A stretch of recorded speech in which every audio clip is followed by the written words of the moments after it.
Biz azadıq, biz müstəqilik, biz sərbəstdik. Biz heç kəsdən asılı deyilik. Biz özümüz öz taleyimizin sahibiyik. Bilirsiniz, bunun üçün, yalnız bunun üçün aylarla əziyyət çəkmək olar. İllərlə əziyyət çəkmək olar. İllərlə ac qalmaq olar. Məhz bunun üçün. Çünki əsrlər boyu bizim ulu babalarımızdan indiyə qədər Azərbaycanın mütəfəkkir insanları milli azadlıq, müstəqillik arzusu ilə yaşamışlar. Milli azadlıq, müstəqillik üçün mübarizə aparmışlar, vuruşmuşlar. Amma buna nail ola bilməmişlər. Biz buna nail olmuşuq.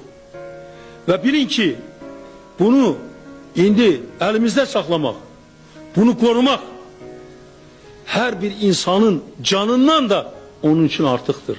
Mənim üçün bunu bilin, mən sizə deyirəm, öz həyatımdan, öz canımdan artıq Azərbaycanın müstəqilliyini qorumaq, onu saxlamaq, onu əbədi etmək.